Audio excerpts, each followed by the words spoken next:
آج جس دوسری چیز کو بیان کیا ہے وہ سنت پیغمبر پر عمل کرنا۔ جہاں محبت رسول سے محبت، آل رسول سے محبت، وہاں سنت رسول پر عمل کرنا بھی یہ وہ قیمتی ہدیہ ہے جو آپ رسول خدا صلی اللہ علیہ وسلم کی خدمت میں وہاں پیش کر سکتے ہیں۔ سنت، ویسے سنت کا جب لفظ بولا جاتا ہے قرآن و سنت، قرآن و سنت، قرآن و سنت، سنت تین چیزوں کے لیے بولا جاتا ہے۔ ایک معصوم کا فرمان، معصوم کا فرمان، معصوم نے فرمایا، رسول خدا نے فرمایا من اصبح ولم یہتم بامور المسلمین فلیس بمسلم، جو اس حالت میں صبح کرے کہ وہ مسلمانوں کے معاملات کو اہمیت نہ دے، وہ مسلمان کہلانے کے قابل نہیں ہے۔ امیر المؤمنین علیہ الصلوۃ والسلام کا فرمان میں آپ کو سنا چکا، مل مجاہد فی سبیل اللہ باعظم درجۃ ممن قدر فعفا، جو راہ خدا میں جہاد کرتا ہے اس کا اجر اور ثواب پاک دامن آدمی سے زیادہ نہیں ہے۔ خاتون جنت سے جب کہا گیا عورت کی سب سے بڑی فضیلت کیا ہے، آپ نے فرمایا ان لا یراہا رجل ولا ترا رجلا، عورت کی سب سے بڑی فضیلت یہ ہے کہ وہ کسی مرد کو نہ دیکھے اور وہ کوئی مرد اس کو نہ دیکھے۔ یہ سب سنت ہیں، سب سنت ہے۔ نمبر دو، عمل معصوم، عمل معصوم، معصوم کا عمل بھی سنت کہلاتا ہے۔ تیسری چیز سنت کے ذیل میں معصوم کی تقریر، علمی زبان میں تقریر۔ تقریر کا مطلب وہ نہیں ہے جو میں آپ کے سامنے ابھی کر رہا ہوں، لیکچر دینا، خطاب کرنا۔ تقریر سے مراد تائید۔ معصوم کے سامنے آپ ایک کھانا کھائیں، معصوم کے سامنے ایک خاص قسم کا لباس پہن کے جائیں، معصوم کے سامنے کوئی بات کریں، معصوم آپ کو اس کھانے سے، پہننے سے، بات کرنے سے نہ روکیں اور اپنی خاموشی کے ذریعے آپ کے اس بات یا کام کی تائید کریں، اس کو علمی زبان میں تقریر معصوم کہا جاتا ہے۔ یعنی تائید معصوم۔ ہماری طرح نہیں ہوتے معصومین، ہمارے سامنے کچھ بھی ہو جائے، الہی قدروں کو پامال کیا جائے، ہم مصلحتوں کے شکار ہو کے کچھ نہیں کہتے۔ معصوم کے سامنے کوئی ناجائز کام کیا جائے، خاموش رہنا جائز نہیں ہے، حرام ہے۔ الساکت عن الحق کالشیطان الاخرس، امیر المومنین علیہ الصلوۃ والسلام نے فرمایا جو آدمی حق کو چھپاتا ہے وہ گونگا شیطان ہے۔ خاموشی، تقریر معصوم، یہ سنت اس کو کہا جاتا ہے۔ یہاں سنت سے مراد یہاں ابھی ہم جو بحث کریں گے وہ آداب زندگی پیغمبر صلی اللہ علیہ وآلہ وسلم ہے۔ میں یہ علامہ طباطبائی کی ایک کتاب ہے سنن النبی، عربی میں ہے، اصل کتاب عربی میں ہے، سنن النبی کے نام سے، رسول خدا کی سنتیں، کھانے میں، پہننے میں، لوگوں سے کے ساتھ ملاقات میں، سواری پر سوار ہونے میں، وہ آن حضرت کی سنتیں، اور فارسی میں ترجمہ ہوا ہے آداب زندگی پیغمبر۔ سنن النبی اصل عربی ہے، فارسی میں آداب زندگی پیغمبر، اردو میں ترجمہ ہو چکا ہے۔ اردو کا نام مجھے یاد نہیں ہے، یہ سامنے پوچھیں گے تو آپ کو بتا دیں گے بھئی آن حضرت کے جو آداب زندگی ہے اس کے بارے میں۔ عربی میں سنن النبی اور فارسی میں آداب زندگی پیغمبر، شاید اسی نام سے ہو یا اس سے ملتا جلتا نام ہو۔ اس میں سے چند نمونے آن حضرت کی سنت یا شیوا، طرز زندگی کے میں آپ کو سنانے لگا ہوں، اس دعا کے ساتھ کہ اللہ تعالیٰ ہمیں ان سنتوں کو، آداب زندگی پیغمبر کو اپنانے کی توفیق عطا فرمائے۔ ما صافح رسول اللہ احدا قط فنزع یدہ من یدہ حتی یکون هو الذی ینزع یدہ۔ آداب زندگی پیغمبر جب بھی کسی سے ملتے تھے، مصافحہ کرتے تھے، جب تک اگلا اپنا ہاتھ نہیں چھڑاتا تھا آن حضرت اس کا ہاتھ نہیں چھوڑتے تھے۔ یہ آداب زندگی پیغمبر میں سے ہے۔ اچھا جی، وما فاوضہ احد قط فی حاجۃ او حدیث فانصرف حتی یکون الرجل هو الذی ینصرف۔ کسی بات پر کسی سے کوئی گفتگو ہوتی تو آپ سلسلے کلام کو نہیں روکتے تھے، جاری رکھتے تھے، اس وقت تک جاری رکھتے تھے جب تک اگلا جو آپ کے ساتھ وہ گفتگو میں یا وہ تبادلہ خیال مصروف، وہ جب تک خاموش نہ ہوتے اس وقت تک اب خاموش نہیں رہتے تھے۔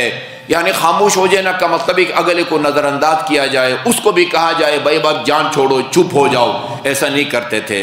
اس وقت تک بولتے رہتے تھے اور جب تک وہ اگلا جو ہے نا وہ بولتا رہتا تھا۔ وما روی رجلہ بین یدی جلیسا قط، جب بھی کہیں بیٹھتے تھے کبھی بھی کسی محفل میں اپنا پاؤں دراز نہیں کرتے تھے، پاؤں نہیں پھیلاتے تھے کسی بھی محفل میں۔ یا ولا خیر بین امرین الا اخذ باشدہما، یہ ایک روایت البتہ سند کے بارے میں بہت زیادہ وہ نہیں ہے لیکن علمی حلقوں میں مشہور ہے، افضل الاعمال احمدها، اعمال میں، نیکیوں میں، عبادات میں سب سے افضل عبادت وہ ہے جس میں زحمت زیادہ ہو، جس میں محنت زیادہ ہو، جس کے لیے زیادہ آپ کو تکلیف برداشت کرنی پڑے۔ جب بھی آپ کو دو کاموں میں سے ایک کے انجام دینے پر آپ کو اختیار اگر دیا جاتا اس کو اختیار کرتے تھے اور اپناتے تھے جو سخت ہو۔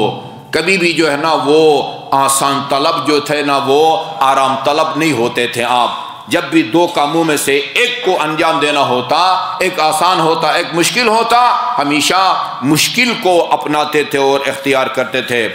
ومن تصر لنفس من مظلمۃ حتی ینتقم محارم اللہ، اور کبھی بھی اگر کوئی معمولی زیادتی کرتا فوراً انتقام پر جو ہے نا وہ نہیں اتر آتے تھے، نظر انداز کرتے تھے، چشم پوشی کرتے تھے۔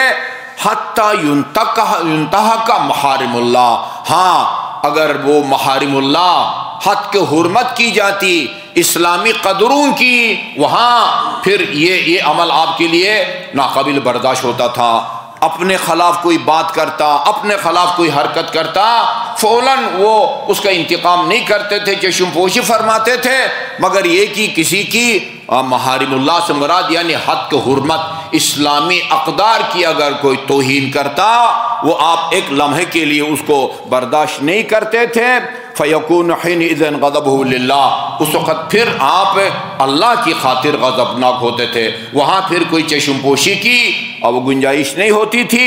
وَمَا أَكَلَ مُتَّكِئًا قَطْ حَتَّى فَارَقَ الدُّنْيَا، کبھی بھی آپ نے تا حیات زندگی کے آخری لمحات تک کسی دیوار کا سہارا لے کے آپ نے نہیں کھایا، کھاتے وقت دیوار کا سہارا نہیں لیتے تھے۔ ہاں ابھی تو کرسیاں ہیں نا، ہر جگہ کرسیاں ہیں، پیچھے جو ہے نا وہ سہارا لے کے بندہ کھاتا ہے۔ ہاں اس وقت پتہ ہے کرسیوں کا تصور تھا نہیں تھا، کہاں تھا، وہ ممبر بھی نہیں تھا، وہ مسجد النبی میں اور ایک کھجور کے تنے کا سہارا لے کے آپ خطبہ دیتے تھے۔ وہ کسی نے خواہش ظاہر کیا رسول اللہ اتنی دیر آپ کھڑے رہتے ہیں، آپ تھک جاتے ہوں گے، ہم آپ کے لیے ممبر کا بندوبست کرتے ہیں۔ ممبر کا بندوبست کیا، تنے کو چھوڑا، ممبر پر جب جیسے وہ آپ تشریف فرما ہوئے اس کے نالے بلند ہو گئے اس کھجور کے تنے کے، اور اس وقت تک اس کے نالے بلند ہوتے رہے جب تک آپ نے اس کے اوپر اپنا ہاتھ نہیں رکھا۔ یہ سنیوں نے بھی لکھا ہے اور شیعوں نے بھی لکھا ہے، بعض روایات میں ہے کہ اس کو وہیں پر نا ریاض الجنت کے اندر اس تنے کو دفن کر دیا گیا ہے۔ غرض یہ کہ عام دسترخوان پر بیٹھتے تھے یا اپنے گھر کے اندر تو کسی چیز کا سہارا لے کے ٹیک لگا کے نہیں کھاتے تھے، سیدھے کھڑے ہو کے جو ہے نا وہ کھاتے تھے۔ اگر ایک آدمی معذور ہے، سہارا لینے پر مجبور ہے، ٹیک لگانے پر مجبور ہے، وہ ایک الگ مسئلہ ہے۔ ما سئل شیئا قط فقال اللہ، کبھی کسی سوال کے جواب میں آپ نے نہ نہیں فرمایا، کبھی نہ نہیں فرمایا۔ وہ فرزدق کا جو قصیدہ ہے امام زین العابدین علیہ السلام کے بارے میں، وہاں یہ جملہ ہے، یعنی امام زین العابدین بھی اپنے جد امجد کی سیرت پر مکمل طور پر عمل پیرا تھے۔ ما قال اللہ الا فی تشہدہ، اس برجستہ قصیدے میں جو پہلے سے کوئی تیاری کر کے نہیں آیا تھا فرزدق، صرف یہ دیکھا کہ بھئی وہ حشام سے کسی نے پوچھا یہ کون ہے کہ جس کے لیے لوگوں نے وہ حجر اسود تک جانے کا راستہ بنایا، آپ کو تو راستہ نہیں ملا اور ایک کرسی پر بیٹھ کے تماشا دیکھ رہے ہیں۔ کہا کہ مجھے نہیں معلوم یہ کون ہے۔ جانتا تھا، اچھا خاصا جانتا تھا کہ یہ کون ہے، وہ جسے کہتے ہیں تجاہل عارفانہ، جانتے ہوئے بوجھتے ہوئے کہا کہ مجھے نہیں معلوم۔ وہاں پھر اس نے قصیدہ جھاڑ دیا، ھذا الذی تعرف البطء وطأتہ والبیت یعرفہ، مکہ کی سرزمین کا چپا چپا اس کو نہیں جانتا، تو نہیں جانتا ہوگا۔ وہاں یہ لفظ ہیں ما قال اللہ الا فی تشہدہ، سوائے تشہد کے کہ جہاں پر وہ غیر خدا کی جو ہے نا وہ وحدانیت کی، وہ ربوبیت کی، عبادت کی نفی ہوتی ہے، ما قال اللہ الا فی تشہدہ، تشہد کے علاوہ جہاں آپ کہتے ہیں اشہد ان لا الہ الا اللہ، تشہد کے علاوہ کہیں اس ہستی نے لا نہیں کہا۔ لولا تشہد لکانت لاؤہ نعم، تشہد نہ ہوتا تو اس کی زندگی میں کبھی بھی لفظ لا نہ آتا۔ یہی آن حضرت کے بارے میں ہے، وَمَا رَدَّ سَائِلَ حَاجَةٍ قَطْ إِلَّا أَتَى بِهِ أَوْ بِمَيْسُرٍ مِنَ الْقَوْلِ، جب بھی کوئی حاجت لے کے آتا یا اس کی حاجت کو پورا کرتے تھے یا کم از کم بہت ہی نرمی سے، شفقت سے اس کو وہ جواب دیتے تھے، جھڑکتے نہیں تھے، کوئی ایسا جملہ نہیں کہتے تھے کہ جس سے اسے اس کی دل آزاری ہو۔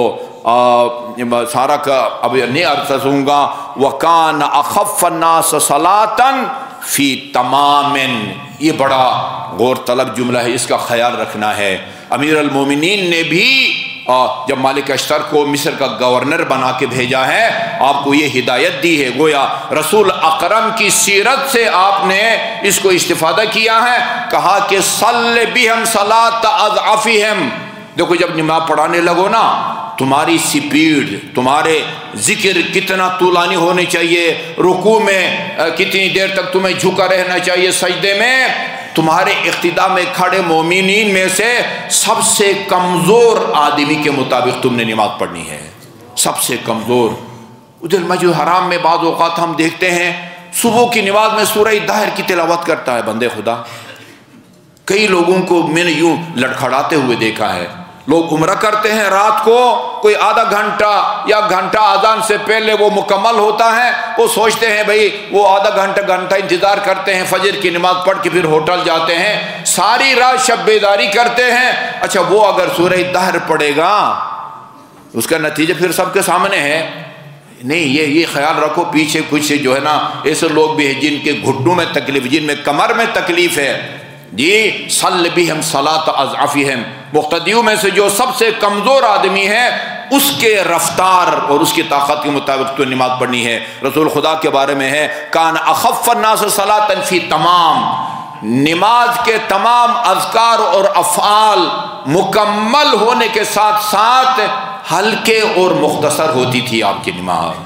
ایسا نہیں کہ جلدی جلدی میں جو ہے نا وہ آدھا ذکر رکوع کی حالت میں پڑھا، آدھا ذکر سر اٹھاتے ہوئے، یہ دیکھا گیا ہے۔ سجدے میں آدھا ذکر اس وقت پڑھتے ہیں جب پیشانی سجدگاہ ہوتی ہے، اور آدھا ذکر اٹھتے وقت۔ یہ نماز باطل ہے، یہ وضو باطل ہے۔ نماز مکمل بھی ہوتی تھی اور مختصر بھی ہوتی تھی۔ اللہ تعالیٰ ان صفات کو اپنانے کی ہمیں توفیق عطا فرمائے۔